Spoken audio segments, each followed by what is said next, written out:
I need to say things on the internet. The internet needs to hear my thoughts, goddammit. Yeah. So you can do that on your own time. What's more important, your dog's life or my saying things on the internet?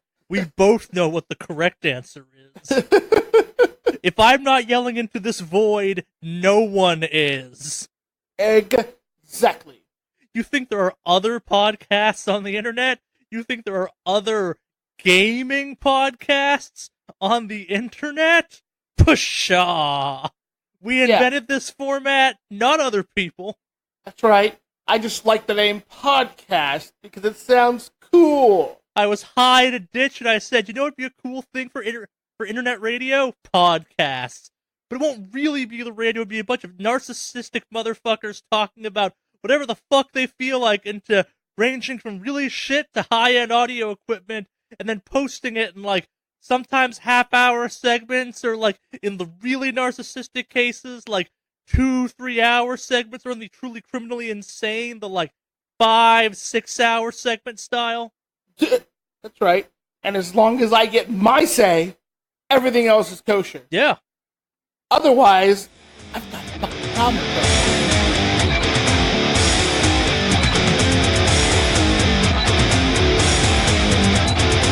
Hello and welcome to the Wicked Awesome Cast, episode 113. There's no special significance. I just wanted to put the emphasis on 113.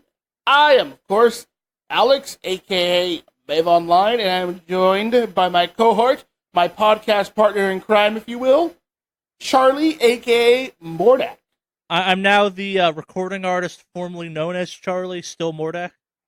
Gotcha. Okay, I'm joined with the recording artist formerly known as Mordak. No, it's how are you, sir? You gotta say the full thing. Formerly known as Charlie, but still Mordak. Okay, the recording artist formerly known as Charlie, but still somehow known as Mordak. You didn't say it right again. Let me be very clear. I'm done playing your games. I can't stand your new artist ways, man. You're right, I'm changing my name again. I am now the artist formerly known as Alex. Go fuck yourself and learn how to do a bit, goddammit, you talentless hack. I need my creative freedom. So yeah, we're back for another episode of the Wicked Awesome Cast. Yes, we are. Oh, man. It's been a week. It has been a freaking week. I've got a couple highs, a couple lows, but overall it's been good. I got a long, kind of dragging on low that only recently ended. Well, I mean, once I recovered and realized the kind of shit that's been happening in LA, and I never knew, like, all the underground shit, it's been kind of interesting. Well, I got good news for you, Alex. Oh, boy. That's our main topic this week, because, like, a fuck ton of people wrote in about it. Of course. And we have nothing else to talk about.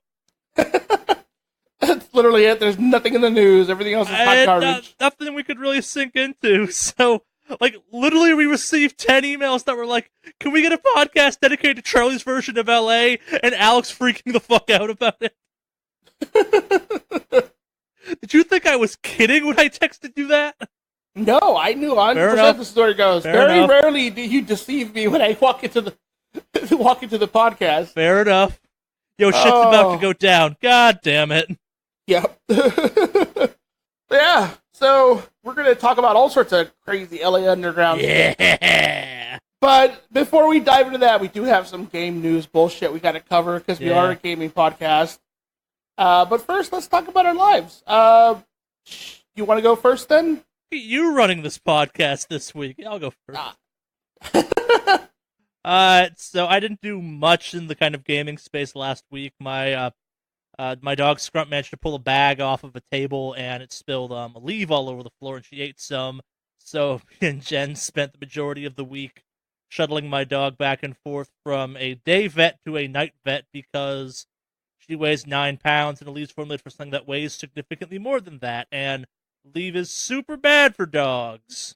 On the plus side, like when you Google like what happens when my dog eats a leaf, it's typically in the category of what happens when my dog eats like a full bottle of a leaf. In Scrump's case, it was, she ate like 2 or 3. She'll might be fine, but you should still go see a vet. So, yeah. Pet insurance. Do you have pet insurance? No, but we're going to soon. Okay. Moment we can qualify for it. Yeah, we will talk about that, actually, because Mandy's done quite a bit of research when it comes to the dog insurance stuff. This week was expensive enough that I crunched the numbers, and if, like, pet insurance, for at least for the stuff I was looking at after she got sick, is like $50 a month, I would have come out on top if I had just paid that all year. Oh, wow. And everything we got done would have been covered by pet insurance. Yeah. There is definitely some stuff, but we'll definitely talk about that, because I've got some good numbers as far as, like, companies that will give you pet insurance. Oh, yeah, I got companies. Doesn't change the fact that it's like, yeah, I wish I'd had this like 3 days ago. Why? Well, I just spent $1,000 to get my dog's stomach pumped and a bunch of other things. Yeah. Well, I'm glad she's okay, though. Yeah, she's doing much better. She's back to being a brat. That was when we first knew she might have a problem, when she wasn't acting like a jerk. We're like, you're acting normal. To the hospital. The vet with you. Yeah. Yeah. But my dog is fine now. She's busy sleeping, because that's what she does mostly. In the non kind of Charlie wants a dog and Charlie's shoulders busted category, I'm actually in that category still. I can drive again. Not well, but I can drive again. Nice. Yeah, but onto actually things our listeners care about. I played some more of my normal stuff this week, but I also made a break from that to check out No Man's Sky next. Do that giant expansion that a more cynical person than I might point out is probably actually like the real release of that game, because it corresponds suspiciously with it going out of exclusivity on PlayStation and Steam to also being allowed to be on an Xbox One. But I'm not too paranoid or too cynical to say something like that. That is indeed a video game now. Like it feels significantly more complete than it did previously. Yeah, I've heard playing it. Yeah, I've heard it's been kind of an interesting thing with that, considering, like, I mean, we've shit on it pretty hard in the past, so it's interesting to see what they're like still actively working on it. And I guess, I mean, even you've told me, like, it's been improvements. So... Oh yeah, no, the game is better than it used to be. That game is significantly more in line with what people thought that game was going to be. There's multiplayer, there's missions, like, there's some guidance. If you did not like the basis of what No Man's Sky was previously, though, they have done nothing to change that. If you kind of dug that chilled-out space game, this game might really be for you now. But as someone who, like, does not enjoy the Minecraft-y aspects of that game game is not better.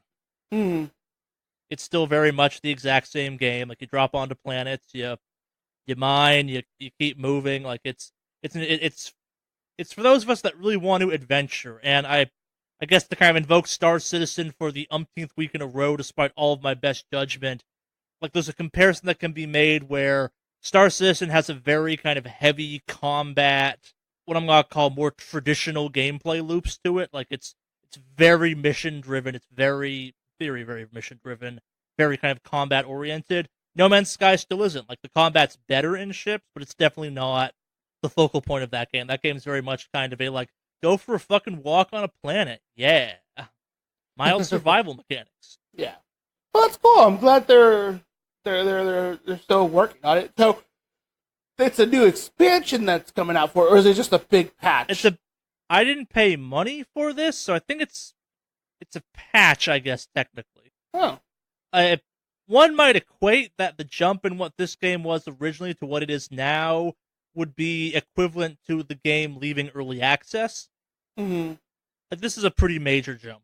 But that being said, like, some of the previous patches they put out were also pretty major jumps. So again, like, if the original No Man's Sky, which I really think it obviously was at this point, was kind of a weird early access game that was complete enough to pass Sony standards, but now, like, this is a full game now. It now comes down to, it doesn't feel incomplete, it just feels like something I don't want to play. Oh, okay, gotcha. Yeah, and it's a pretty game now. I think they fixed the graphics some. It is still a gorgeous, stylized game. I just have no interest in it. But yeah, I played like 5 or 6 hours of that, and at the end of that was going, yep, this is still No Man's Sky. There's a lot more to do. I did some quests, I hunted some pirates, but, still don't like it. Still a hard pass, but at for you least I loyal- gave it another shot. But for you listeners, I did the science and checked it out again to be like, okay, let's see this. Oh, this is better, but still don't want it. It's like cherry pie. I don't care if it's the best cherry pie in the world. I won't like it because it's got cherries in it. Yeah. Yeah, kind of in less gaming-y news, but kind of maybe the tabletop space. There's been more details about Warhammer 40k Kill Team coming out, which I have been feverishly keeping up on because I make poor life choices. But as a result of this, I've become very embedded, not intentionally in this. I don't know what the fuck is up with that community, but a lot of people are very angry that I guess like someone at some point said, why aren't there female Space Marines?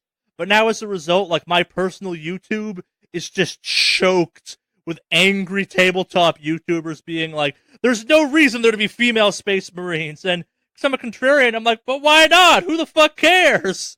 This is a game about dudes in power armor chainsawing stuff to death. Everything's stupid. Yeah, I don't know why there can't be female Space Marines. It just doesn't make sense to me. I didn't think there was a big justification before, but in the Warhammer 40k, I can kind of understand how they get there based on some of the like gene seed stuff they pull, but at the same time, it's like, or is it because this game was written like half a century ago? I think at this point, and we're at a different point socially that we were then. Like at the same time, it's the hey, the Sisters of Battle exist, and they're kind of cool. Like, can they get power armor? Yeah. Would that be kind of is that an okay, acceptable, happy medium? No, they gotta be female Space Marines. I don't care. Well, and I guess my last thing, it's again like it's completely not gaming related, but occasionally we talk about metal, even though Jeff's not here to talk about this. There is a metal band I'm a fan of called Werewolf. They are not a good metal band, air quotations around good. Like they're power metal at the end of the day, meaning it's lots of kind of upbeat singing. But that band, what I will always love about Werewolf is if you're a metalhead and you listen to them, you have some kind of weird moments of like, is this secretly a stealth Christian band? Like, is this some Catholic rock band pretending to be a metal act? Is it hitting you with that? Who was it? Creed? Oh no, it's overtly religious. Like they are singing directly about like religion and shit. The issue is they're being highly critical about it, but it's just kind of fun and weird and silly. And they have a new CD out that like it's called Sacrament of Sin. It's real good, but then they have the deluxe version of it has a cover album where a bunch of other bands have done covers of their songs, and there is one of my favorite kind of most jokey songs they do called Resurrection by Erection. They have a band has a female lead for it, sings it, and I fucking crack up every time I hear that because someone has an amazing sense of humor. So let me get this straight. The song is called Resurrection to Erection? No, Resurrection by Erection. It contains such great lyrics as, oh, well, God, raise your phallus to the sky because you never want to die, Resurrection. I feel like this is one of those chin-scratching bands that, like, if it was, like, Christian and, like, Christian people would listen to it, like, to be like, just kind of chin-scratch, like, I'm not too sure about this one. I mean, they are religious, but your technique's a little odd. No, this band is very actively... Oh, they're very... so they're not. Okay. I thought they're like, it could be, kind of, but it's not. No, it's very intentionally. Oh, okay. Let me give you other lyrics from this same song. When you wake up from the dead, when you wake up from the dead and the angels give a head, hallelujah, resurrection. And sorry, I got the early lyric wrong. Raise your phallus to the sky and you never die. Raise your phallus to the sky. I'll do the entire section. Resurrection by erection. Raise your phallus to the sky and you never die. It's resurrection by erection. When you wake up from the dead and the angels give a head, hallelujah, resurrection. Nice. I think I have a new band I'm going to listen to. They're a fun band. And like the best thing is they're a band that acts like they're werewolves. So like half their songs are about being werewolves, but also like evil agents for God. And they get out there and say fun things in interviews where it's like, we're taking a step back from our overtly Catholic themes to just kind of focusing on the Satan in this one. And we're like, more about the Satan. Half the last CD was about Satan. but we're focusing on the Satan now. Interesting. It's all about the Satan on this one. Like, the band is goofy. Like, the band is my favorite version of metal, where it's like, we're a surprisingly talented band, and we just choose to, like, be jokey the entire time. Like, we do the corpse makeup, our videos are, like kind of weird, like, grainy footage, whateverness. We don't do the growl voice, we do clean lyrics, but we do, like, fucking they are the version of Dragon Force refuses to be, which is, but what if your lyrics didn't suck and you got a better lead singer? I still want that, like, heavy metal guitar in the background going at, like, ridiculous speed, but I want your singer singing about stuff like all we need is blood. Or that we will drink your blood, or blood, it's what we need tonight. I need a band to earnestly say great lines like, no time to hide, the werewolves are back, you went to sleep dead and now you're awake, or now you're alive, or something. Like, I need nonsensical shit from my metal bands right now. Jeez. I need a song about the only way to forget people's crimes is to burn them alive. Just fire and forget. Oh. Fire and forget, sorry. Is this what our, like, main topic today is going to dive into, almost? Like, this is what it's going to sound like? They are one of those metal bands, but... Of course. Maybe. Yeah, I've been a fan of them for years, and, like, we have enough metalhead listeners that I guess I occasionally like talking about this, and it's like, it's not the best metal album, it's definitely not, like, the most atypical, like, this is not, like, something like me and Jeff will die on our swords for, God, what's it called? Sacrament by Lamb of God being one of the best metal albums ever. This is not that. This is one of the most fun metal albums, though, too. Like, it's in that category of Gwar, where it's we're not supposed to take you seriously, but the fact that you're in on the joke makes it so much better. Yeah. The fact that you, like, earnestly get up there and go, like, we have a song called Sacred and Wild. What's it about? It's about being a werewolf. Oh, like half your other songs? Yes. You made us throw in a lot of halves? That's because their songs can be about, like, the evils of religion and being werewolves simultaneously. Huh. This band is just a mixed bag of interesting. Like, you should Google a picture of them quickly. Like, the picture tells you everything you need to know about what Powerwolf is up to, along with their album art, where it's like, okay, like, I want to live in the world of Powerwolf album art. I am looking that up now, and okay. Did you get the Werewolf Jesus? No, I just got the one where, holy shit, that looks fucking cool. Yeah. All right, he looks like he's a fucking warlock. Yeah, that's what the band is. All right, that's this is corpse pretty. paint. That's kind of cool. I'm not gonna lie. That's not uniquely them. That's their style of corpse paint. But yeah. Huh. For those who don't know what corpse paint is the kind of black metal, Scandinavian black metal tradition of making up your face in a white and black kind of highlighted thing. Many bands have, like, specific stylized to who they are character-wise and stuff like that. Like, it's very much kind of part of a costume in some ways. Oh, I thought their faces were permanently, like, black and white looking. Some bands do that, but their album art is pretty fucking cool. I'm not gonna lie. Want to live in that world? Yeah. I feel like I scrolled through a few pictures on Google Images, and I feel like I just lived through a story. I want to know what happened in between. Like, again, like, not to belabor this band a little bit too far, but, like, they're aware enough of who they are that, like, when they announced the new album, it was like, we're going to reveal the album art and not the song list first, because that's what you crazy people care about. And they revealed it over, like, the span of a week, where they're showing, like, one every, like, a seventh of it every day, and you could piece it together yourself. And that's something they're like, here it is. And we're all like, you get why we like you. You guys do weird shit like this. You're aware you're a band that sings about werewolves. Yeah. And your iconography is like Werewolf Jesus, which is a great sentence. I should say more. Werewolf Jesus? Yeah. That sounds like it's a band name on its own. Yeah. That's the Powerwolf cover band I'm in, Werewolf Jesus. Yeah, I saw that one. But yeah, that's been my week. Been vibing on that a lot. Like, it's nice to have a good album I can listen to over and over, because it's been a hard project week at work, and with Scrump sick, I need to not think for a couple hours. Have you thought about listening to that CD about werewolves and religion again? I had. I'm going to do that. Yeah, check it out if you like that stuff. It's fun. What have you been up to, Alex? Well, let's see. I finally got myself that really nice chair I've been talking about. Ooh, what'd you go with? I got the Urban Miller Aran size C, and it's okay. It's not Just okay? It's not what I've been hyping it up to be, but it's okay. Maybe it's because one of the things. Well, so there's a place near here that sells like office, like what is it? Not necessarily refurbished, but kind of like they just kind of sell a bunch of like old office furniture stuff, Sure. and they stock these up every once in a while. So I went there and bought it.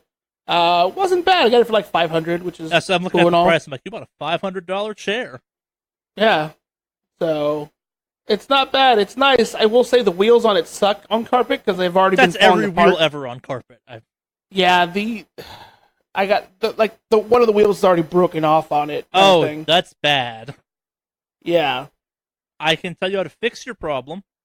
I have to get new caster wheels. No, well that too now, but what you should have bought is they make like plastic mats that go under desks specifically for what you're describing. Yeah, but the thing is, these chairs are supposed to have carpet wheels with them. Like by default, they have carpet wheels. No, but... they don't. Oh well, it's They okay because they may claim to, but as someone who's moved a lot of things on wheels in their professional career, they have never successfully made an office chair that works on carpet that's not like industrial, like show space carpet. That's just kind of fancy, like it's that thin veneer of carpet as opposed to like, I'm guessing your carpet has some give and cushion to it. Yes. Yeah, like that.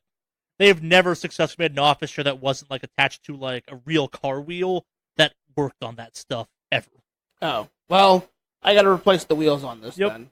So, yeah, it's nice.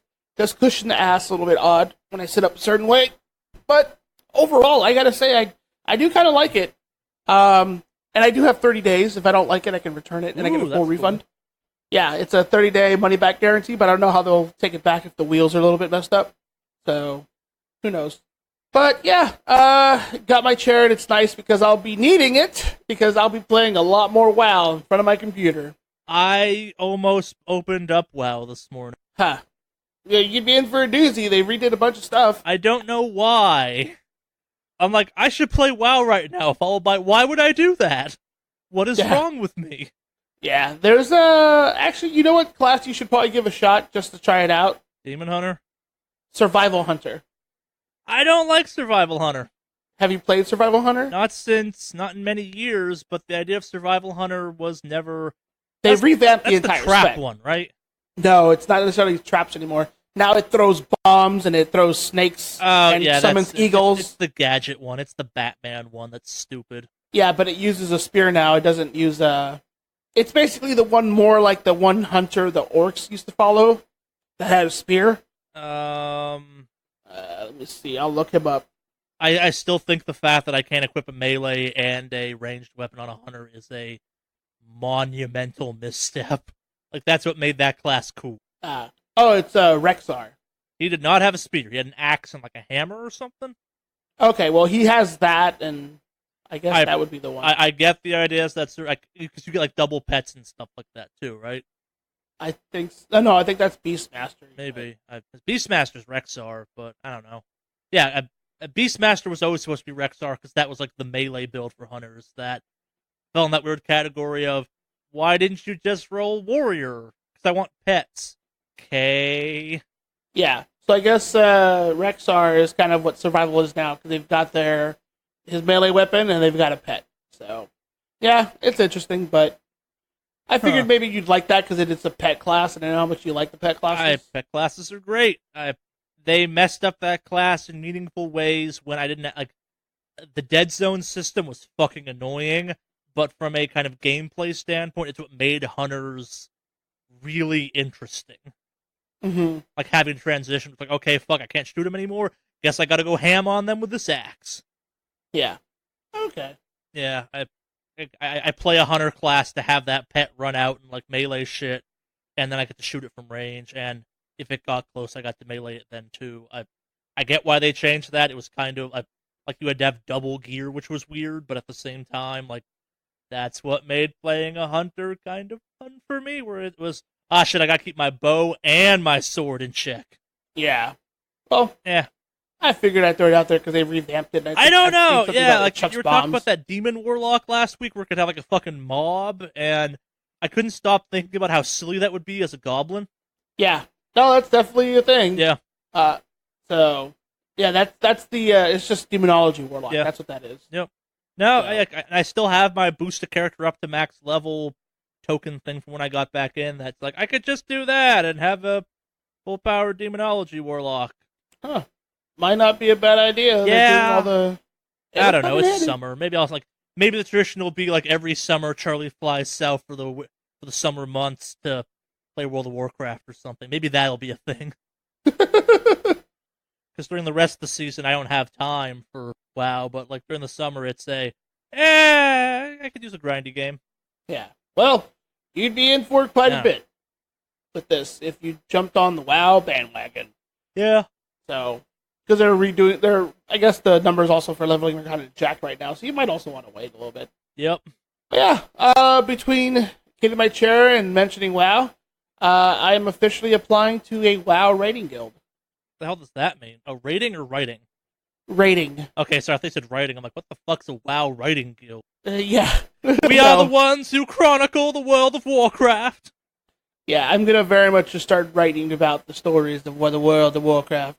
This is when we reveal that the Wicked Awesome Cast is now going World of Warcraft podcast, 24-hour World of Warcraft coverage, delivered once a week on Sundays. Yes, we'll be following the adventures of travelers in Goldshire on the server Emerald Dream, and we'll see how that goes. I hate that I know what that sentence meant. Yeah. You ever have moments where you just kind of sit there and go, man, I've wasted so much of my brain on the most useless of video game knowledge? Yeah. That was one of those moments. Yep. To this day, my little tidbit of useless knowledge is the blood code from Mortal Kombat on Sega Genesis. And yeah, that's real bad. And a special cheat menu on Mortal Kombat 3 on SNES. So, do with that as you will. But yeah, so I'm going to be apping to a rating guild, because I kind of miss rating, and I found one that actually works out great. It'd be Friday nights in the evening, pretty late, and Saturday nights, pretty evening. Coming soon to SWS, live, Alex Rating. Yeah, so I'll be doing some streaming on those when that goes down more and more, but yeah. I'm looking forward to it. I miss rating. Yeah. Yeah. So, yeah, other than that, everything else has been well. I'm on a... It's funny that you mentioned the thing about your dog eating the Aleve. Yep. One of our dogs snuck into their heart guard meds. So we came home and now found their that heart is just yoked. They're just jacked. The heart is super strong and guarded. Yeah, it turns out they can literally eat 20 of those things and they'll be fine. Huh.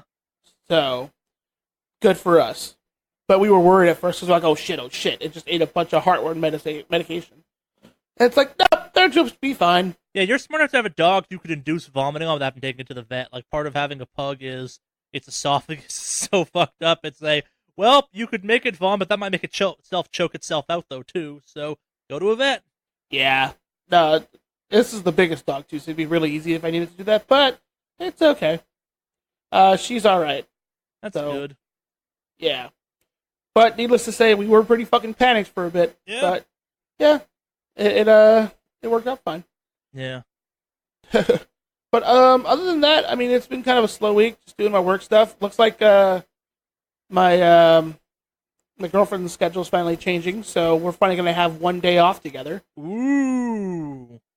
Which we had not had since we fucking got here. So it's. I mean, well, we did have 4th of July, but that's only because it was a one-off holiday. Those don't count. Yeah. No, now we're going to get a consistent one-off, so we're finally going to start exploring more of the area. Flash forward 5 weeks. I fucking hate Portland. We explored all of it. Yeah. Nah, she asked my girlfriend how to teach her how to knit, which it was like, oh no, the sickness is spreading. I have to warn Alex. Yeah. No, she's been having fun learning it. So. Shut that shit down, man. You need to nip that in the bud right now. Tell her to take up a productive hobby like heroin usage or baking meth or slinging crack. Do not let her get into knitting. She's already in pretty deep. You need to stop that right now. It lets me jump on my computer to play WoW. It starts that way, but then she'll want to watch knitting videos on your TV, and knitting videos are terrible! We have plenty of screens we can watch stuff on. That's what you think now. Soon there'll be just fucking trash bags of skeins of yarn around your house, and you'll also learn words like skein in context to yarn, and there'll be a yarn stash that, like, takes up a closet, and you're going to yarn stores, which aren't bad in theory, but then you're in there and you're like, it's fucking yarn! And then you'll know what an alpaca is, and fuck alpacas! What? Did you say alpacas? Alpacas. How does that come into knitting? What do you think yarn's made out of? Oh. They don't, like, spin the full alpaca into yarn. You do know that, right? I'm just talking, like, alpaca wool is a thing. Oh. I thought all Wait, did you think they ground up the alpaca to turn into yarn? Just fucking threw that thing in a shredder like Pokemon Go candies? No, I just thought they, like, ripped all of its slit that alpaca's throat and shaved. Maybe? I don't know what to think.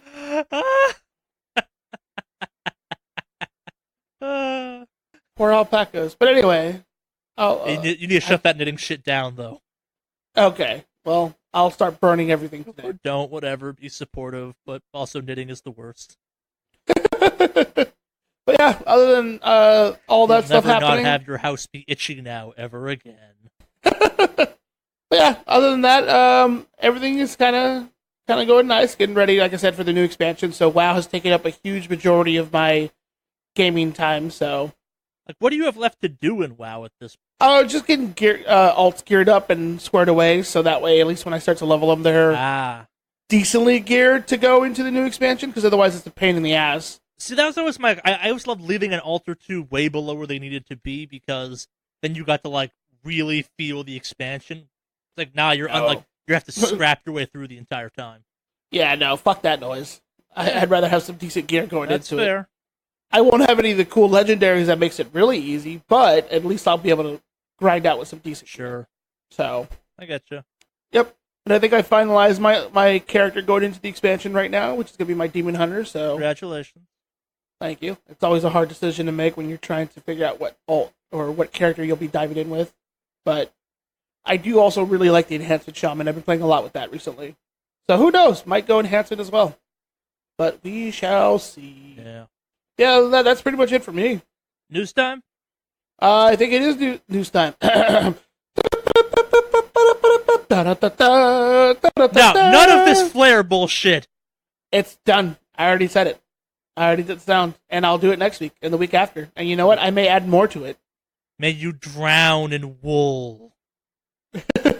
May you never not itch again ever in your life. You bastard. Yeah, news. Let's start off with WoW subscribers talking about WoW. Can you explain what the hell was going on with the low-level stuff just being completely messed up, apparently? So, when they did the stat squish recently, they kind of...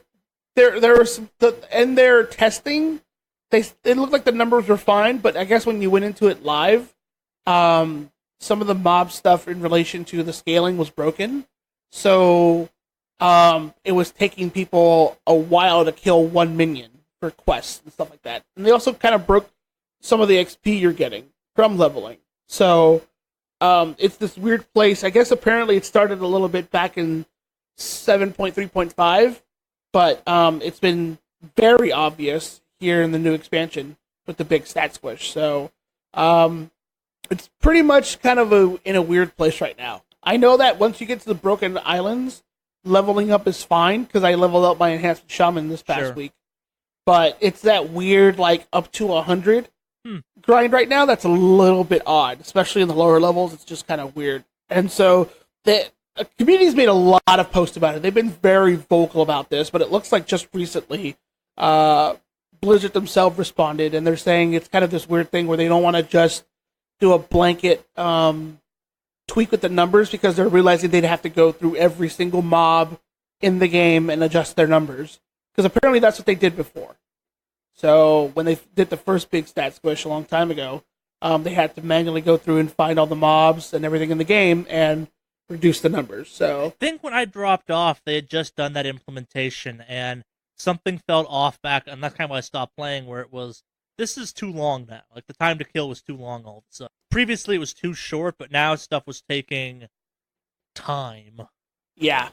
So it's very much the kind of thing people were talking about, but it's been very, like, it was kind of noticeable with 7.3.5 when they kind of redid the leveling, but I guess now it's very apparent in the new patch with the stat switch. So that's what the community's kind of been up in arms about, but at least they're responding, and they're kind of talking about, like, well, you know, we're looking into actual, like, fixes instead of just kind of tweaking the numbers a little bit, because, yeah, it's kind of a thing. You know what's hard? Balancing video games, apparently. Yeah.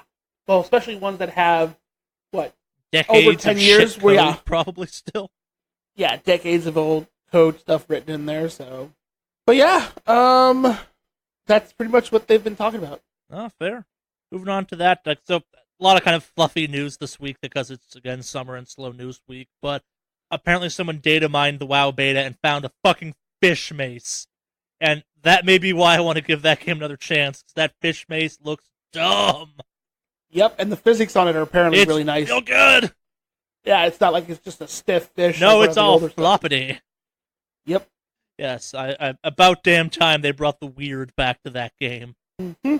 Especially with the big push of them adding the new weapons again, and you can get more stuff. Yeah. Yeah. Well, speaking of more stuff, some of the biggest changes to Destiny 2 that will be in the Forsaken, mostly the weapon systems, will be coming actually a week early to just Destiny 2. Oh, that's nifty. So little details like the bulk shader system and other kind of low quality of life stuff are just coming to Destiny 2, but the biggest difference will be that the new weapon system, meaning you can move stuff around in new ways, is happening August 28th in a patch. Huh. That's nice. It's kind of like what WoW does with their pre-patch, where you get to sample some of the stuff for the new expansion. I think it's not so much sampling as they're just doing this, which is kind of cool. Oh, well, that is pretty cool, actually. Yeah, they're changing the directory and stuff like that too. It sounds like some good stuff, and at the same time, they just made that physical copy of the Grimoire, which I fucking insta pre-ordered because I'm weak. Of course you pre-ordered it. I said, of course you pre-ordered it. It was one of the best parts of Destiny 1, is the real sad reality, was the Grimoire stuff. From a story standpoint. As someone who spent a lot of time in that game doing the collectibles to unlock more Grimoire stuff, the fact I can have a book of that shit now is pretty fucking cool. Yeah, I know you did a lot about that. Yeah, that's where the cool lore for that game was, and that lore, the lore in that thing was fucking sweet. Yeah. I actually did enjoy the lore when I was playing that, so yeah, I get it. Who knows if this will factor into the Forsaken, but who knows? Moving on from that, we got some announcements of some stuff coming out soon. The Fallout 76 beta will launch in October. Ooh. But to do that, you must have pre-ordered the game. Okay, that makes sense. I think this is one of those times where an open beta might have been a better move because, well, a lot of people don't understand what the fuck this game is, and Bethesda's been really bad about explaining what the... Let's do a quick thing. What do you think Fallout 76 is, Alex? Just regular Fallout. What was it, Fallout 4 with online capabilities, and you can kill other people. And what if I told you there were no human enemies in that game? What? There are no human enemies in Fallout 76, allegedly. It is just robots and animals. But you can blow up other people's bases? Yes, other people as in player bases. Okay. Hence, there's a lot of confusion about what the fuck Fallout 76 is. And I think it's a little scummy that, like, the beta would in theory be a time for people to figure out if, hey, they actually want this game or not. The fact you have to have a pre-order for it's a little jerkish. Huh. That is a little bit weird, but... Yeah, my comment's purely driven by the fact that the amount of confusion around this game is high. It's a little unsettling that they're as comfortable as they are with being like, oh, we're not going to define this game, la-da-da-da-da. Yeah. Well, I mean, the people who are going to buy Fallout are going to fucking buy Fallout. I know Jeff doesn't agree with me on this one. I'm not sure where you fell on this one ultimately. I think Fallout 4 burned a lot of people. Really? Fallout 4 is not as good as New Vegas or Fallout 3. Huh. Like, I would go so far as to say Fallout 4 is the worst Fallout game to date. Again, like Jeff's not here to kind of reiterate this fight me and him have on and off, that is the game for me where the Bethesda jank was finally too much. The rough edges for that game are really fucking bad in my book. And there's some cool stuff in that game, but for an engine that's that old and for not really bringing that much to the game, like the shooting in that game is still bad.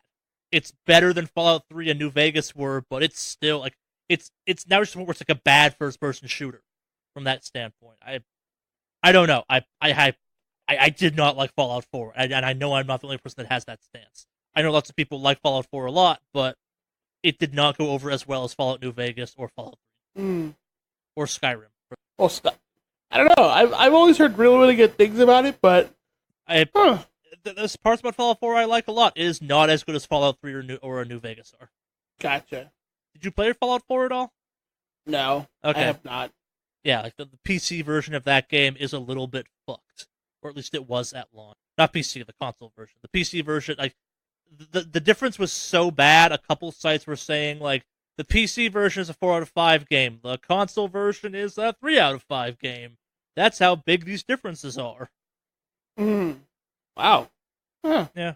Well, like I said, I haven't played it too much, but I've only heard good things about it, and maybe it's just only the memes I see online about it. But there's lots of memes. Memes are never critical, though. Oh, yeah. Yeah. Oh. Moving on from that to news explicitly for you, Alex, and other people that like things you like. Yeah. Guacamelee 2 comes out August 21st. I am pretty stoked for that, because I really like the first Guacamelee. I remember they announced Guacamelee 2 was happening, but I didn't know the release date was going to be this soon. I felt like that was hey, we're doing it. A couple months later, hey, it's coming out. Yeah, pretty cool. Not on my radar at all, but I'm happy it's coming out. Huh. Yeah. It looks like it's coming out multiple platforms, which is nice. Yeah. So, this is always good, because I don't know how you could go exclusive on this one, but... The last one wasn't exclusive. No, it was not. But I guess the trailer was only on PS4, and I was like, So... But yeah, this is good. I like this game. This game was kind of a weird... It grew on me quite a bit when I played it. So, for what I'm very excited. And for those of you listening, Guacamelee is not like the LA Underground that Charlie speaks of. Or it could be. He knows more than I do about it. Yeah, well, there you go. So, yeah, no, I'm stoked for it. I like it. Yeah, it's neat. Moving on from that to things we are not stoked about. You have the Origin launcher installed in your computer right now, Alex? I do. Were you aware of a program called On the House? No. Well, so it was the kind of free video game stuff that EA used to do from the EA Origin system, and without really announcing it, that system is now gone. What? EA doing something shifty? Oh, it gets worse, and this is happening right before Origin Access Premier, kind of that semi-subscription style thing they were talking about doing, goes live. Huh. So let me get this straight. EA does something that seems like it's pretty shifty and just happens to coincide with something they're working on. Oh, it's about business, my friend. It's about the business. Ha! Shocking! Yep. Well, this will not affect people that already had games through that system, but if you signed up in, like, I'm gonna get me some free games, you are SOL. Wah, wah. Speaking of being SOL, the PSN network went down. Yeah, apparently it shut down and it was down for a long-ass time. I was on the PSN during the outage. Ah. So I didn't know it was down. You were already on? You stayed on? I was on, yeah. I saw a lot of people posting how PSN was down, and I'm like looking at I'm looking at my screen going, nah, it looks like it's up. I think I'm in right now. I can't super tell. Yeah. I'm gonna go watch Orange is the New Black now, because I'm tired. Yeah, no, apparently it went down for a little while, and just recently came back up, but yeah, it was enough that it showed up on a post in my, it showed up on my, like, normal Google post, like, hey, notifications. Yeah, I saw those, and I'm like, nah, it appears to be running. Okay. Maybe it's not working for everyone. Yeah. Yeah, who knew? Moving on from that, you a fan of ROMs, Alex? They're enjoyable, maybe, but they're wrong, so don't do it. Yeah, unless you own the game, then they're completely legal. Yes. Or maybe not. Yes. Well, so Nintendo is taking 2 ROM sites to court for millions over them ROMs. Ooh. How bad is it? It's not great. So, LoveRoms.com and LoveRetro.co, both owned by Jacob Mathias, are large, mass-scale ROM distribution sites. Uh-huh. Nintendo is correctly, that this is a blatant infringement on Nintendo's intellectual property. None of this is untrue. Yeah, well, technically, if we're uploading ROMs like that to get downloaded, yes, it's illegal. Let's be upfront. This is wrong. It's illegal. Yes, yes. As awesome as ROMs are, they are in a variety of violations of a whole slew of kind of copyright, professional practices, etc., etc. They are air quotations wrong. And especially with the rise of like the Raspberry Pi and dumping every Super Nintendo or Nintendo game to a Raspberry, sometimes the same Raspberry Pi for both, it's become a bit of a hotter topic lately. This sucks from a kind of game, what's the right word for it, longevity standpoint, because I don't think either of us own original Nintendos anymore, and this was the easiest way to get that up and running. Like, as someone who has a ROM cartridge somewhere in a box in their house that has every game from the Nintendo on it, on a SIM card that may or may not have come from one of these websites. It's a bit of a weird area. Nintendo's not doing anything wrong. It does also hint at that maybe Nintendo will bring a lot of these games to the Switch, which would be awesome, but this definitely feels like a thing you kind of have to do, and I guess like also, this isn't, what's the right way of saying this? This isn't kind of it's like they're listing it. They are actively pushing, get them ROMs. Yeah. I mean, it makes sense because they've been pushing out their little consoles, so maybe maybe they're pushing towards some of these other ones. Is it anything that's newer that they haven't released yet, perhaps? It's old stuff. That's the ROM part of it kind of thing. Like, it's part of the reason stuff gets hard to emulate at the PS2 kind of PS1 era is the systems get significantly more robust. I have a blender in my house that I think has more processing power than a Nintendo and a Super Nintendo combined. Got it. Like, if you're wearing a watch right now, it's a digital watch, it might technically have more processing power. I think someone told me that the entire library of the Nintendo and the Super Nintendo could be placed on a Switch in the default hardware storage space and not make much of a difference. That doesn't surprise me. Yeah, it could be in the firmware for the... Huh. Yeah, well, those ROMs had such little impact in storage anyway. Chrono Trigger or whatever is only a couple of megabytes. Yeah, yes. It's as though modern game technologies caused us to have giant-ass games file size-wise. Yep.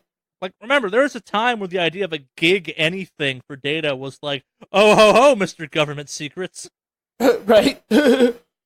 Well, la-di-da, Mr. I need 2 floppy drives to back up all my data.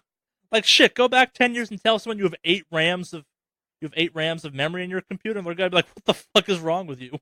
Yeah.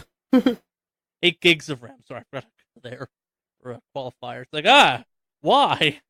Why would you spend thousands of dollars on extra RAM cards? Yeah. But you, Warbucks. Yeah, well, I mean, it doesn't surprise me that they're cracking down more. We'll see what happens. It's gonna suck if this is we're cracking down to crack down and not gonna do anything with it. I also think we're at a weird point where the price point for older games is a problem. Hamster has a bunch of collections of old games out there, and unless you're getting they're $8 or something, unless you're getting 20 games for that, the $8 is not worth it. Not that they're bad games, but a lot of those games aren't $10 games. They're 50-cent games at this point in time. Last but not least, the London Spitfire are your first Overwatch League champions. Woo! Did you watch this? I haven't had a chance to watch that match yet. Fair. I was watching some of the other ones. I'm just kind of sad because the Valiant got eliminated. So, oh well. At least the team that eliminated the Spit, or at least the one that eliminated LA was the Spitfire. So Yeah. it was done by the best team in the league. Still very sad that it went down, but yeah, just surprising though, considering New York XO was top dog for most of the season until the very end. They kind of just cracked. Yes, allegedly it was quite the kind of underdog story going into this. I've watched basically none of the OWL. It did not catch me the way I hoped it would. Yeah. No, it's interesting that this is the team that walked out on top. I mean, kudos to them. Congratulations. Happy for them. So, but yeah, congrats, London Spitfire. Woot. Woot, woot, indeed. Maybe next year we should have these teams play in the cities they represent. Perhaps. Make esports people go to Philly. Have them get bullied for not having the right Philly team shirt on. Well, it turns out, Philly was one of the final teams. I know. Were you kind of secretly cheering Philly on? No, I actively root against Philly in any situation. Oh, that's right. Yeah. I figured maybe because it was East Coast, you'd kind of be like, hey. Nah, fuck Philly. Nah, fuck Philly. Your Boston came out right there. Yeah. As soon as you said fuck Philly, I could hear the Boston accent come out. Even if it leaked out very prominently. If their football team hadn't beat the football team I root for, I'd still be like, nah, fuck that place. Bunch of shit eaters. That's right. They literally eat shit. They literally eat shit. We have video proof of this. Now they've alienated an entire East Coast city, because fuck those guys. Yeah. Ready for our main topic? Sure. I don't know. I don't know if there's any way to prepare for this. Are you ready? I don't know if there's any way to really prepare for this, so Are you ready? Yes? Well, that's good. Okay. So, we've never gotten this level of reaction to something said in the podcast before. So, as alluded to, and by alluded I mean flat out said at the top of this podcast, we are doing Charlie's Underground LA, I guess, for our main topic this week. Because we got 10, 15 emails basically asking, holy shit, can you guys do a segment of Charlie talking about weird ass shit he gets up to in LA, and Alex going, that doesn't happen here. Yeah, sure. Let's dive into this. So we're going to start this off, actually. So this is literally the first of many emails we got. It's not my favorite. Just, Zach, you got yours in first on this one, so we're going to kick it off with this. Dear source, I also really enjoyed how you signed it off, so that's partly why it wound up being the one we're reading for this. Dear source for bizarre counterculture and video game podcast. Since it's summer, can the main topic one week be Charlie regaling his adventures in the LA underground and Alex learning about the dark side of a city he grew up in? After last week's regaling of blacklight tag team matches, the mention of gore being normal by comparison, mime wrestling, Rikishi, and Charlie's disposition for mentally unhinged debauchery, I want more. Also, you two should totally go to Hood Slam. It's awesome. Zach, person who lives near where Hood Slam happens. Thank you, Zach. So, I spent a little bit of time making a list. Uh-huh. I couldn't come up with a lot of good stuff, but then I remembered my girlfriend's at a Halloween convention right now, so that's a thing that I've been to on a couple occasions. It's July. Yeah, it's when you do your Halloween shopping for those that are hardcore into Halloween. But it's July. Yeah. Halloween's not till way later. Yeah, it's a convention for people that are so into Halloween they need to make bulk orders on shit. Got it. Jeez. This is the back end of Halloween where it's I need 50 billion cobwebs. These are the people that sell stuff to haunted houses having an E3. I went to this last year. I'm okay, I hate this. It's not for me. I don't care about Halloween that much, especially not in LA. I guess we'll start off with I made mention of Rikishi's gym last week. It's called Knox Pro Wrestling. It was near where my old apartment was. I want to say they have amateur wrestling night once a week or something. It's on Saturdays or something. They built a giant vault on the stage at one point. That was kind of cool. I've not been for a while. I as much as I love underground wrestling, my heart will always belong to Lucha, and even Lucha, I can only take in doses. I don't want to be ever into Lucha in a meaningful long-term way. I want to stumble into a place drunk, oh shit, there's Lucha here. Yeah. Huh. That's pretty cool. I had no idea that was until you brought it up recently. Yeah. That is kind of cool, though. Yeah, LA's like, if you're into wrestling, I mean like real wrestling, not WWE wrestling, LA's a cool place to live because there's a bunch of kind of amateur level stuff going on all the time, and because we're so close to Mexico, you get a lot of that lucha libre spillover. One of the best ones I've actually been to was at a place called the Cloister or something. It was a tequila launch party, art show, and lucha libre exhibition. Mm. And it was done at like a old church/community center or something. And the lucha libre was off in one corner to the point where the guys from the match could like climb up on the first roof of the building and do moves off of that, and that was pretty fucking sick. And then there's also like fucking tequila tasting going around that, which was kind of weird. Wait, what? What? It was a tequila launch party, art show, and lucha libre exhibition. That is a mouthful. Yeah. Of just things happening. Like, there's just, huh. If it makes you feel better, the art show was also lucha libre and tequila inspired. I have drunk so much shitty tequila going to underground lucha libre events, because half of them like seem to link up with like shitty, like, oh, hey, we're getting into the tequila market. Do you have any background in this? No, but how hard can tequila be? What do I have to do to get in? You have to drink this $5 worth of free tequila. Okay. That was bad. I've drunk so much fucking Hornitos over the years just wanting to watch Lucha Libre. Yeah, that one was fun, though, because it ended with a really good Royal Rumble where the emo giant one, it was this big, like, 6'6" dude who, like, pinked out face, but then was, like, all fucking, like, late or early 2000s emoed up as that. It was fucking hilarious. He got powerbombed by, like, 4 people from the roof at one point. It's like, oh, shit, you guys are legit. And that predates the podcast, actually. Oh, there's also a lowrider event as part of that. Lowrider thing is also a podcast, you said? No, the lowriders are part of that, like, tequila launch party, lucha libre, and our show. Yeah. Like, was it in... Go ahead, sorry. Like, the lowrider event was outside. It may not have been even a real lowrider event. It was just like, oh shit, lowriders. Huh. Was this by any chance in the Arts District in LA? No. This was over in East LA? Okay. Because I remember hanging out at a, what was it?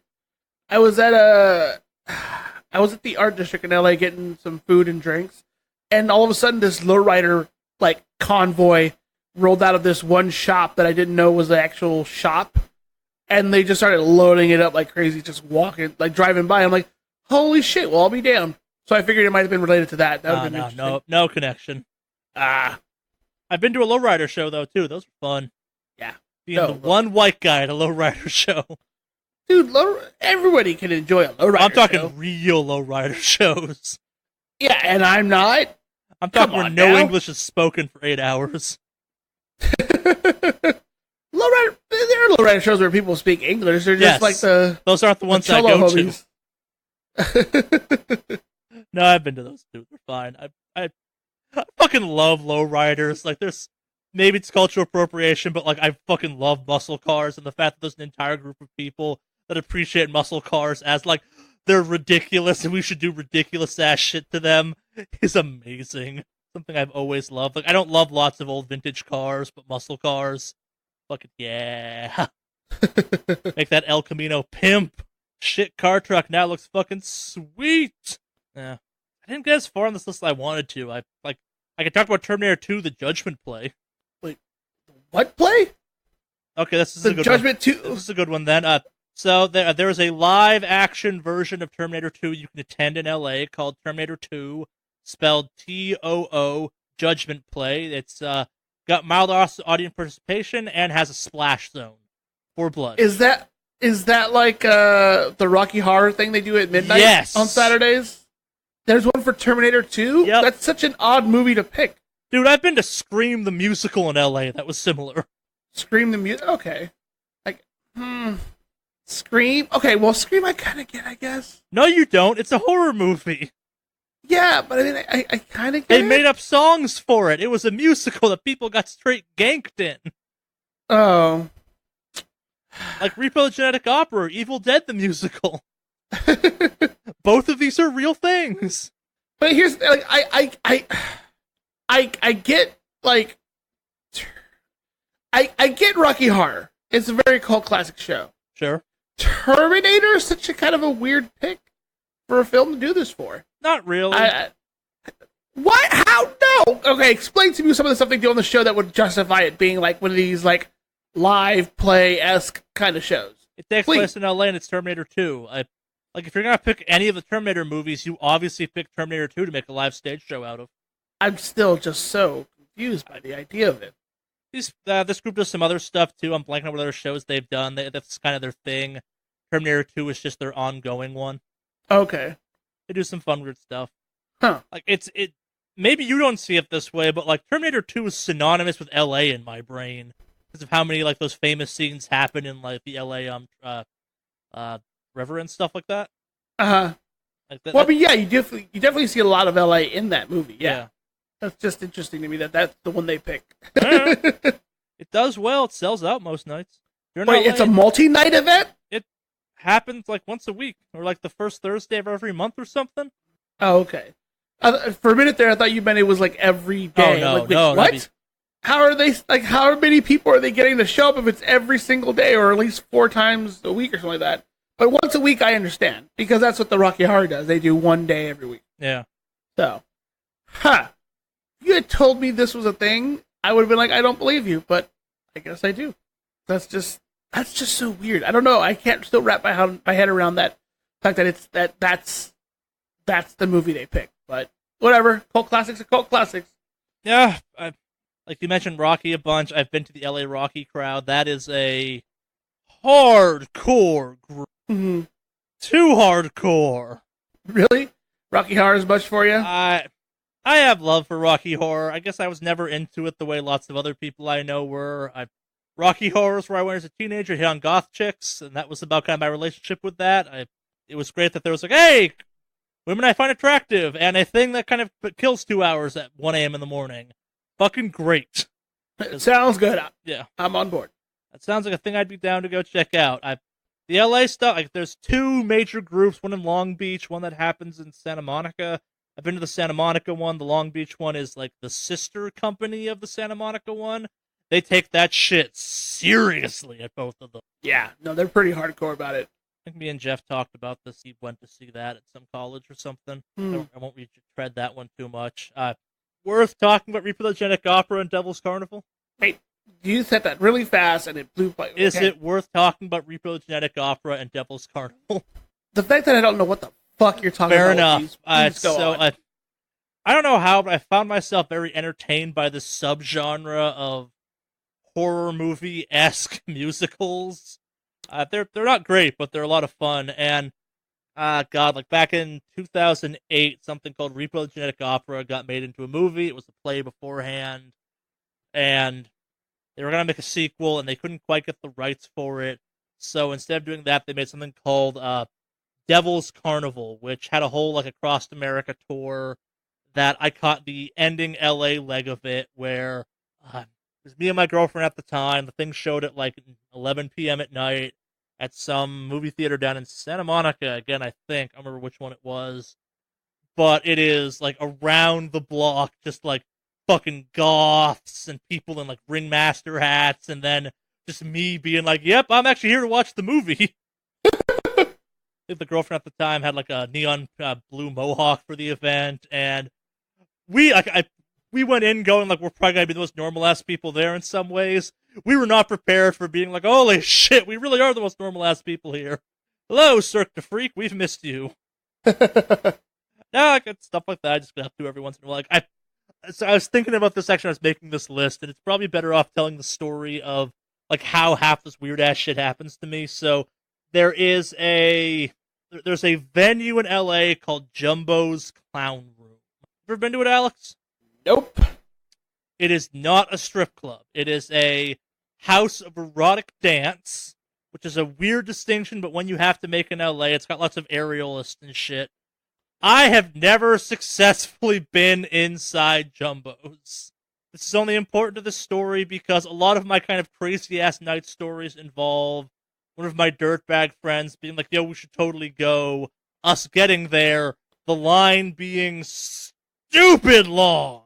And, like, me then being on my phone, like, looking around, seeing what the hell's going on in the area around that area, because you're in Hollywood at that point, and being like, yo, you want to go see a werewolf fight a Frankenstein monster?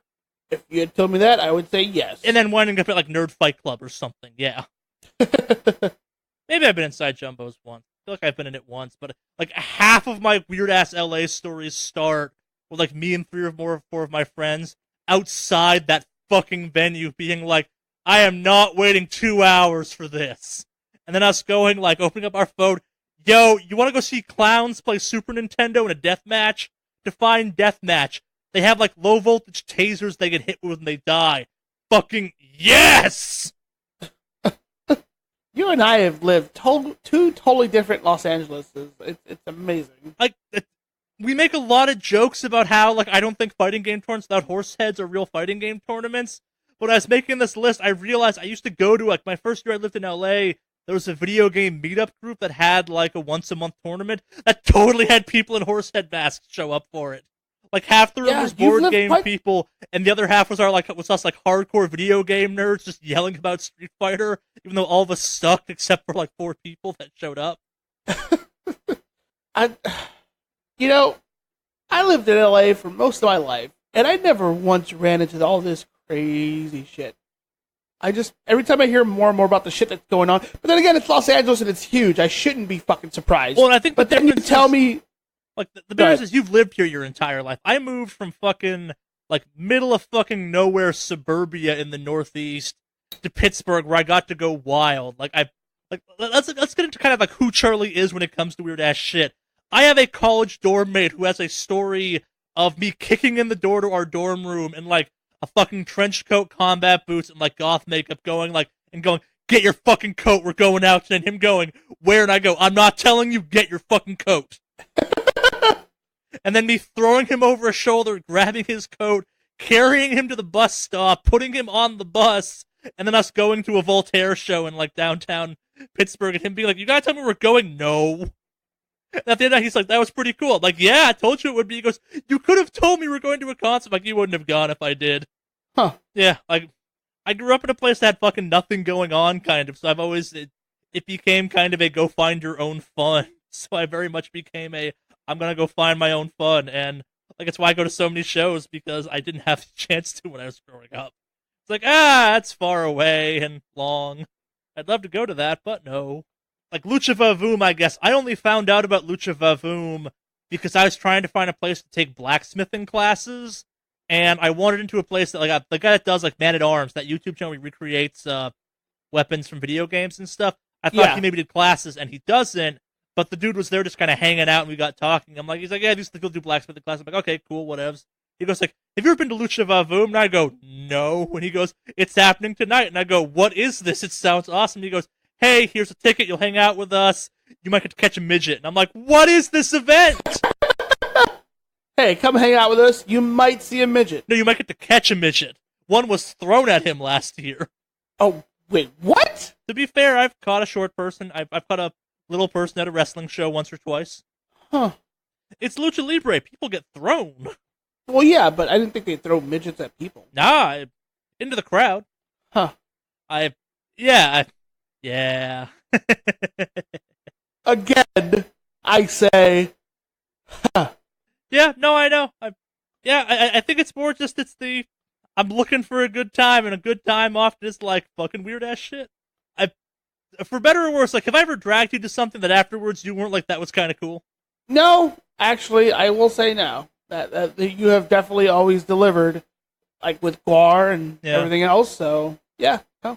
Yeah, it's like, I love finding stuff that's, like, exposing people to weird-ass shit in places they live, because I know we told the story of me ruining people's nights in Philly where they wanted to go to a dance club, and I'm like, we're going to a goth club, because I'm only going to that, because fuck y'all.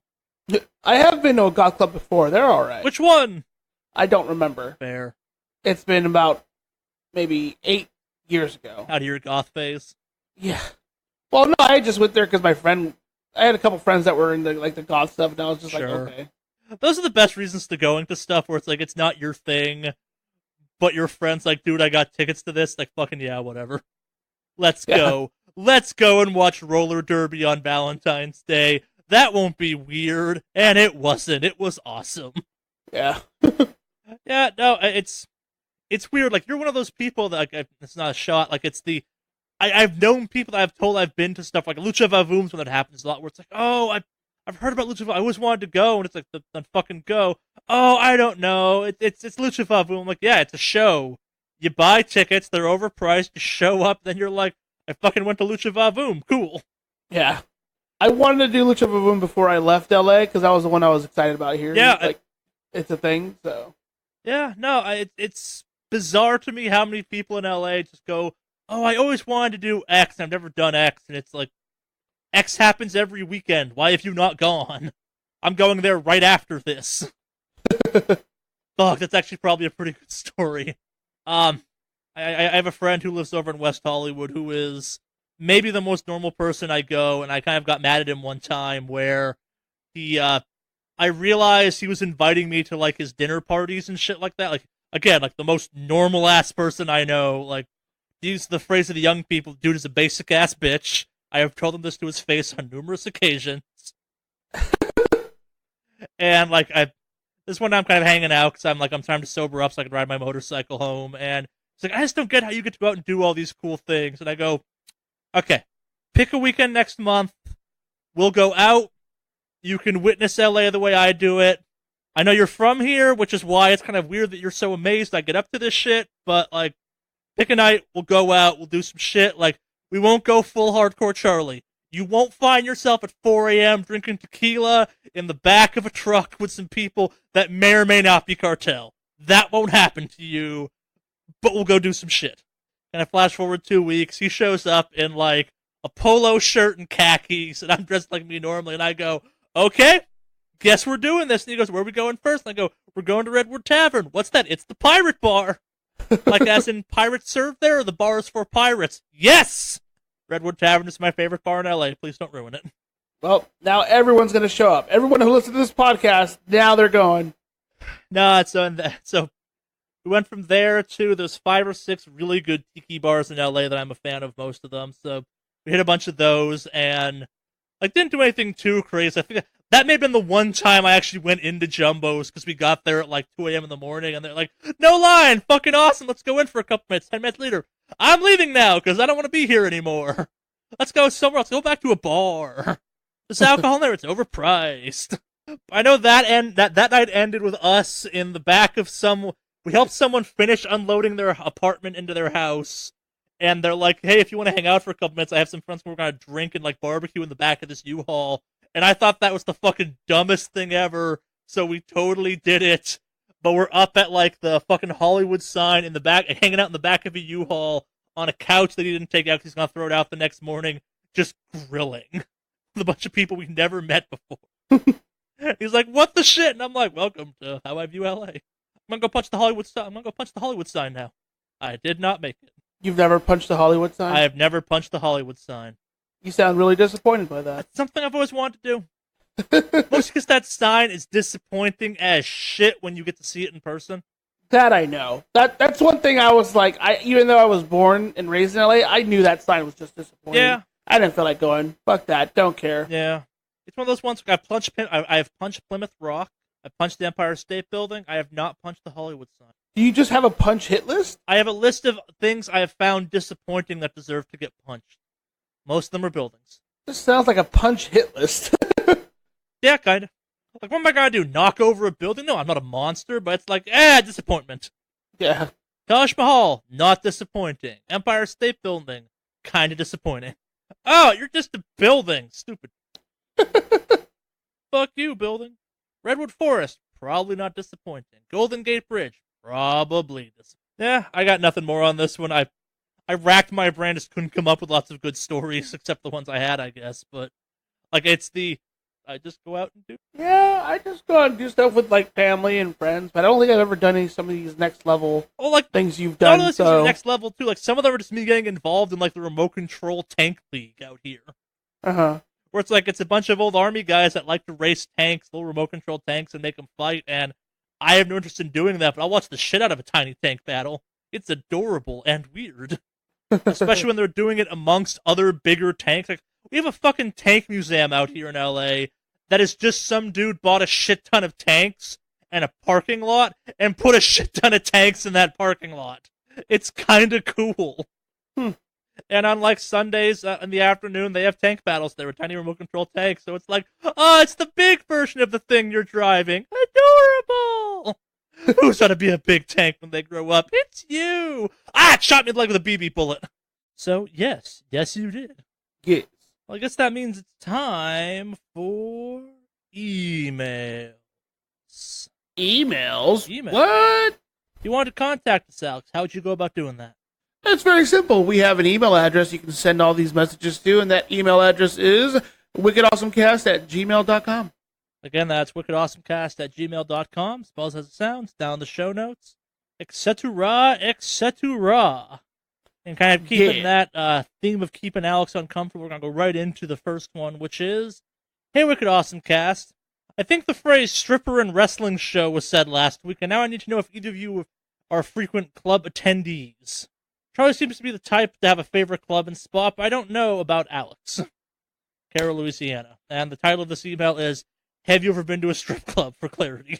Have I? Yes. Have I at my own leisure? No. It's always been one of those bachelor party-esque situations, but I've never gone like, you know what, it'd be good right now? Fucking strip club. Let's go do that. Never done that. Not my cup of tea. Yeah, I'm not sure why I give off this impression that I am a frequent strip club attendee, but I am not. I worked as a roadie for a couple of years, so I'm not going to act like I haven't been inside one. Like, I've been in enough of them where my girlfriend gives me shit for, like, there's a threshold where it's like, oh, I've been to a couple strip clubs to, yeah, I've been in a strip club or two. I fall in that second category where it's like, yeah, no, I can tell you a good one from a bad one by the level of sadness inside, but I've never actually, of my own volition again, like, gone into one. It's always been, like, another friend's idea, or in one or two cases, a bachelor party, or in one really sad scenario, it was the only bar after a load-in that was still open, and it was also the closest. It was like, okay, I guess we're going there. This is sad and pathetic. I do have a couple good strip club stories, my favorite of which happened in Toledo, Ohio.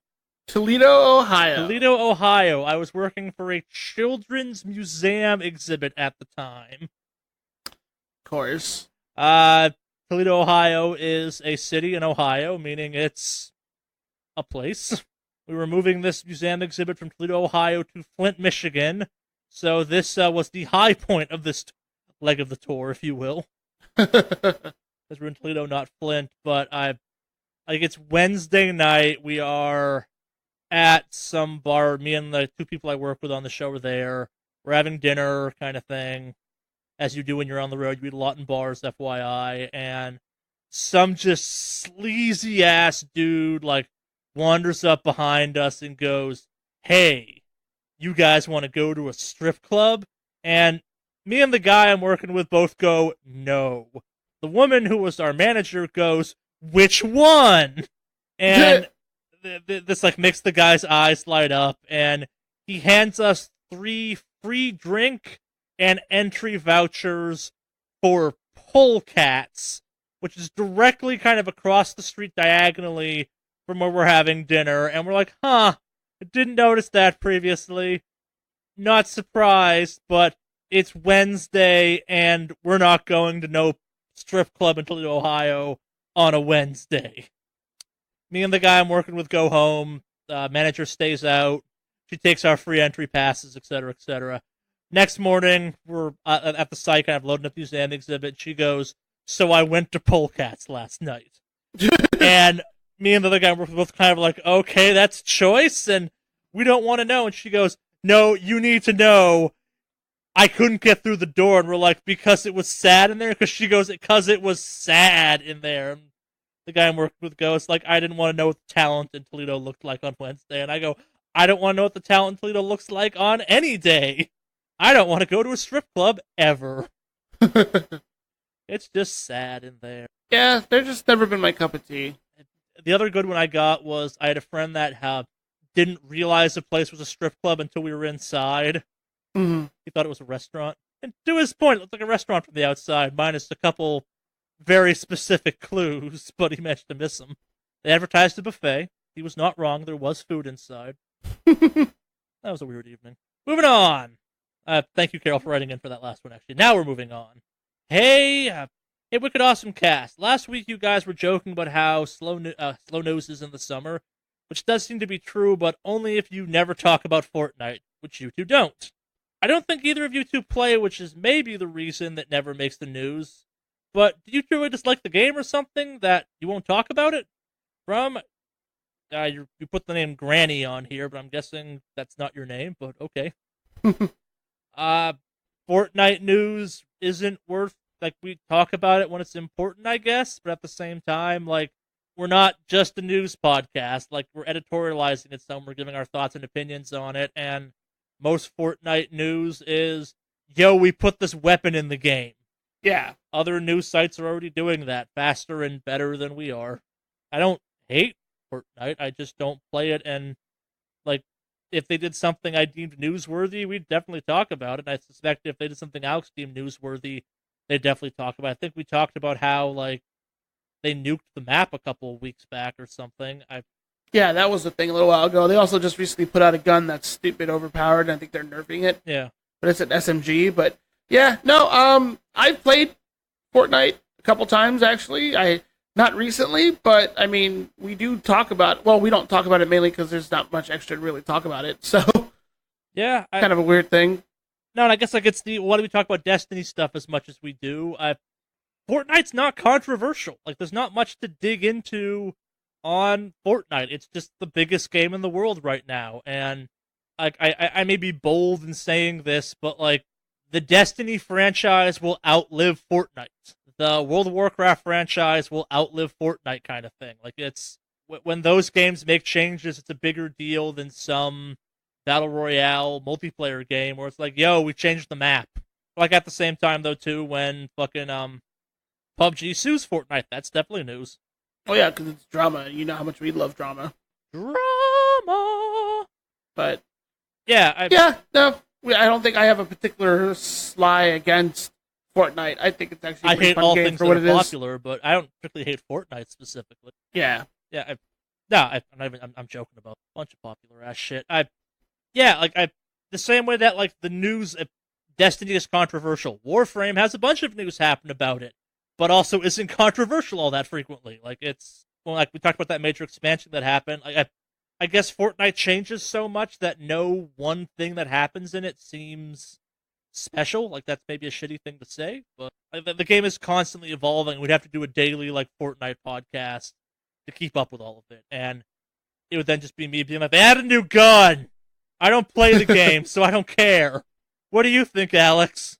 It's a new gun, it does things. What's it look like? It's black. Okay, cool. Like tactical black or shiny black? Tactical black. Cool.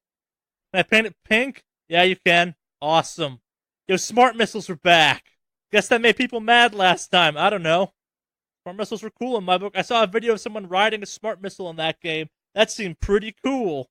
Yo, they added fucking shopping carts to the game. And nothing. That's lame. Add real vehicles. Yeah. Yeah. I don't know. Kind of keep it in the same vein, though. Hey, Wicked Awesome Cast, does the failure... Oh, sorry. Thanks for writing in, Granny, I guess? Next one, sorry. Hey, Wicked Awesome Cast, does the failure of the culling 2 and the decision to scrap and go back to the previous version hint at the end of the Battle Royale craze? Sorry. I personally am getting sick of Battle Royales being the new MOBA craze and just want to get onto the next thing. Justin from Phoenix, Arizona. Sure. I kind of think the Battle Royale craze tapped out the moment Call of Duty said, yo, we're doing a Battle Royale mode. Yeah. I don't know. Like, I think it's around to stick for a while. We still haven't seen what do you call it? Call of Duty's gonna have for theirs. It's in the next one, yeah. Yeah. It's gonna be in it, but I don't think it's dead. Not anytime soon. Probably give it another couple months, maybe a year or so, but who knows? We'll see. But unless somebody can add kind of a fresh perspective, it will whittle away, but I don't think it will anytime soon. I think we've reached saturation. I think if we rewound like a year and a half, 2 years ago, and PUBG was rising and everyone was scrambling to kind of beat PUBG at PUBG's game, and you had Fortnite out there. Like, remember back when like Fortnite was the weird ripoff of PUBG that we all were like, that's cute, epic, that'll never take off, and now it's the fucking biggest thing in the world? Like, it's the League of Legends effect, where you had like fucking Dota, and like the difference being like League of Legends is the big one, and it's always been the big one. But you have like Dota 2 and what's it, Heroes of the Storm, that are the like other obvious ripoffs of it that also did well, but they never kind of eclipsed it. I don't know. Like, there's a bunch of Destiny 2 clones out there right now that I keep trying because I make poor life choices. And is it possible to beat Destiny 2? Absolutely. Does Warframe do it? Shut the fuck up, people saying that. Warframe is Warframe. They're very different games at the end of the day. I think it's kind of this. MOBAs were easier to make than I think a battle royale is. So, like, what was it called? Like Radical Heights. I think like if that game had taken off, that might have been the one that kind of broke the system, because that one actually seemed really cool as someone who doesn't play battle royale games really. Like that one got a lot of really good reception. Yeah, that one had some stuff going on I found really intriguing in a way I never found PUBG or Fortnite. Like, of the two big ones, I'd rather play PUBG than Fortnite, just because Fortnite seems to like have real polarizing reactions from people. PUBG kind of has been consistently, it's the hardcore kind of the horrors of war simulator. Fortnite keeps doing stuff where it's like, yeah, we blew up the map, and there's cracks in the sky, and llamas. Yeah, I think we've peaked a little bit. I think it's because there's like no space around Fortnite, and it's not battle royales that are killing it. It's Fortnite that's killing it. Like, we're not talking about Fortnite as a battle royale shooter. We're talking about Fortnite as Fortnite, the same way that we talked about like fucking Halo as Halo, not a first-person shooter. Yeah. Yeah, I don't know. Thank you for writing in. Second to last. Dear Wicked Awesome Cast, a long time ago, Charlie talked about how MMO Safari was supposed to be a sampling of various MMOs. And while I wish there were videos out to go along with Charlie's trip through various MMOs lately, I'm enjoying his bizarre odyssey through variously seemingly random MMOs. Because of him, I now own Black Desert Online. He's absolutely right about how it's also an impossible to explain game. It's impossible to explain what the hell that game is. And yes, it is both a fantastic MMO, but also a terrible game. As much as I would like to get both of you to do a video series, for Black Desert Online, just so you can see whatever goth fetish Charlie designed for his Black Knight and mock him for it, I do have an actual question. What is the worst MMO you've ever played, and why? Also, is there an MMO you wish you had played / could play now? And also, how many MMOs has Charlie tried since he broke his shoulder? I think the obvious answer for you is Enter the Matrix, so I'm going to ask you to pick another one for the sake of not being obvious. Another MMO that's not the Matrix Online that I wish I could still play now. Maybe Star Wars Galaxies. Can you still play that? I mean, they have the illegal ROM thing going on. Sure. But yeah, maybe. I don't know. Like, I've only played a few MMOs that really have held my interest. Like, the Matrix Online, without a doubt, was one of the biggest ones for me, even though near the end of it, I really dropped off and kind of spent more time trolling on the forums than actually playing the game itself. The forums is what I enjoyed, fucking with people more than anything else. Played WoW. The Old Republic was fun while it lasted. I mean, it's still around, but they've done some really big changes that I'm not too happy with in terms of, like... Yeah. I mean, if you have a subscription plan, then you're fine, but if you're trying to play it for free, their free model is hot garbage. But, I don't know. I did like the Old Republic. It was fun. You did have some gimmicky-ass shit that really pissed me off, but it was still fun. I have to say I did appreciate it. Other than that, there's not a lot of MMOs that I was, like, super, like, oh, man, I wish it'll come back. Like, for games like that, if I've moved on, I've kind of made my peace. So, I guess my answer still is the Matrix Online. Yeah, for me it was Warhammer Dawn of War, I think? It was the Warhammer, like, medieval MMO. That game was real cool. Overhyped to hell, but they did some real cool ass shit with that game. Yeah, it's that one. I thought that one was fun. Like Black Desert Online is both the best and worst MMO I've ever played, though, simultaneously. What's the worst one you've ever played, Alex? Worst MMO? God, I don't know. Actually, I take that back. Firefall was pretty bad. Maybe Warframe when it launched. Firefall was alright, but it wasn't that great. Defiance 2040 or whatever that one. Only because it's like a direct ripoff of its predecessor, which is weird. I kind of like Defiance. Yeah, Defiance actually wasn't bad. My issue with Defiance, the new one, is it's just the exact same old game repackaged. Oh, Tabula Rasa. Wow, I haven't heard that name in a long time. Wow, Tabula Rasa. That game looked cool as shit when it came out, and I never got to play it. Huh. Yeah, I thought that game had some real cool shit going on with it. I've never played it, so I can't comment, but I was very intrigued by that game. It's not a server shut down for it, right? Oh yeah, that thing's gone. Yeah. Dead and gone. Super gone.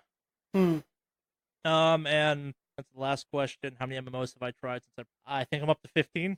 Holy shit. Wow, that's a lot of MMOs. I'm playing like 4 hours of them tops typically. Like I tried like Maple Story, and then I tried like the new one I think which is out, or I tried a newer Maple Story. I'm like, why do people play this shit? It's a side-scrolling MMO. Fucking bullshit, whatever. And I played like the Secret World Legends, and I'm like, yep, this is not as good as the original. And I played more of Age of Conan, and I'm like, yep, this could have been something. And then I went and played like EverQuest for an hour, and I'm like, fuck this noise. EverQuest was actually kind of fun. I did enjoy EverQuest when I did play it. It's old. It's really old at this point. Well, sorry, let me rephrase that. EverQuest 2. I love that EverQuest 2 is gone, but EverQuest Prime is still doing expansions. Wait, EverQuest 2 is done? Yeah, it's gone. What? I think it is. No, that's still around. This up. Yeah, it's on Steam. Oh, I thought EverQuest 2 was dead and gone. The company SOE is gone, Okay. but Daybreak took over it when they renamed themselves as That's Daybreak. fair. Yeah. You know another MMO, actually, before we move on real quick, which one I really enjoyed too? Guild Wars 2. That MMO is a lot of fun. Sure. So, anyway. Yeah. We were on the topic of MMOs. I figured I'd throw that out there. Thank you for writing in, Jess. Last but not least, email comes in from Zachary. Dear pro fighting gamers, off to a good start. Yeah. EVO is coming, and in the past you two have really been into EVO.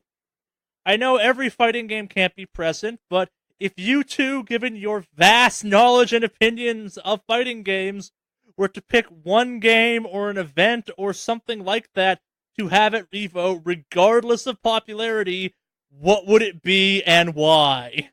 I actually have a super good answer for this. Go on. I'll let you go first. It wouldn't be one game. There was a tournament I went to when I was younger, like when I was a teenager, that had like their 5 main like games. I think it was like Melee, Street Fighter, Third Strike, Alpha, something, Tekken 5, I think at the time. Like it had like the kind of core 5 games at the time, and then it had a mode or thing called the Tournament of 13. And the Tournament of 13 was a wheel that had the 5 other games that were in that were tournaments there on it, and then 8 other games that had nothing to do with the tournament, all of which that had competitive modes, but weren't necessarily fighting games on it. And the way it worked was every round they would spin the wheel, and that was the game you were playing for it. And that was the hypest shit ever. Like, there were people there that didn't even compete in the other tournaments. They were just there for the Wheel of 13 shit, and it was awesome. And it existed, so if you got bumped from your bracket, you had, like, wait a couple hours, and then you could do the Wheel of 13 stuff. And, like, that was fucking Horsehead Mask fighting game bullshit at its peak. It was so fun, though, too, because I think we went from, like there was powers, like, there was a Power Stone fight between 2 people who had never played Power Stone before, and then there was, like, a fight where it was, like the rules, they all had to be like decent or at least defendable fighting games in their own right, or like games, and like they'd be good games, I guess was the phrase. And then there was like there was some like Tekken like pro dude who got wrecked by some guy who'd never played Tekken before and just fucking mashed it out as Christie. But like somehow managed to like perfect the guard mechanic in that game. It was like, what the shit's going on? This is awesome. Yeah. I'd love to watch some fucking competitive Power Stone though. Yeah. Power Stone would be cool. Yeah. What's your answer? If I had to choose a game that I'd really like to see, other than like Power Stone, I did like watching some of the old Capcom vs SNK2 competitive. So watching like a tournament for that'd be kind of cool. Yeah, I think that, or maybe even like I know this game did not do fucking well at all, but like they had a setup for it that was kind of cool, where you had 2-man teams. It was Street Fighter Cross Tekken. I don't know if you remember that one, but they had a mode on there where you'd have 4 people playing at once, and one person would control one character, one person would control another, and vice versa for the other players. And it'd be like you tag people in and out, because in that game you could tag out your teammate, and then they would all of a sudden start playing. So that was actually kind of fun. I'd like to watch some of that again. And people gave that game a lot of shit, but I did like if they do a 2v2 like team mechanic, maybe, but not like singular. Other than that, I was kind of like meh, underwhelmed. So yeah, I think that'd be it for me as far as that goes. And then you already said Power Stone, so I'd love to watch some fucking Power Stone. I wouldn't object to like Catherine being an Evo event that was televised. Catherine? Oh yeah, Catherine has a versus mode. It's kind of it is some hype ass shit. You know what else? They've done it before. It's there, yeah. I mean, I want it to be like a streamed event. I want it to be like a main stage shit. Yeah, I'd like them to do. Do you remember? Oh, that one side scroller game they had. A guy named Flo play that a couple years ago for Evo as like a nice stage event thing, and it was it was streamed and all that. That one. You'll have to be more specific. I want to be the guy Gaiden, the one I had you play. Yeah, that was an Evo event. They did. I'd be okay with that. Yeah, I want like time to see what speed runs or something. Like I want it to still be a competition. Hence why like the Wheel of 13 was fun, because it was a real tournament. You just couldn't prepare for whatever game you were going to play next, and like it'd be kind of cool where it's like, okay, we got Blaze Blue, and we got Killer Instinct, and we got Street Fighter, and we got what's it called? Dragon Ball Z Fighter, and we got Catherine, and we got Power Stone, and we got Brawlhalla, we got Melee, and we got another Super Smash Bros. Game, because why not? Yeah. And we got fucking, I don't know, like Dive Kick. Dive Kick has always been fun to watch. Dive Kick is fun. Yeah, it's gimmicky as shit, but it's fun to watch. But you can only play Dive Kick with the Dive Kick controller. Oh, the 2 big-ass buttons or whatever? Correct way. Yeah, I don't know. Thanks, Brett and Insac. That does it for, or not news, emails, wow. Again, if you want to contact us, you can reach us at wickedawesomecast@gmail.com. Woo! You got anything else, Alex? No, not really, man. Other than just more WoW streams coming up, especially when the expansion comes out and all that jazz. So, yeah, that's pretty much it. I don't have a lot else going on right now. I'm going to play WoW today. I think my brain's like, you should play some fucking WoW today, bro. Yeah, that'd be fun. Why? Podcast edit. Normal excuses, broken shoulder, stopping studio from being built, etc., etc. We're working on it. Yeah. You want to close this out? Sure. Cue the metal.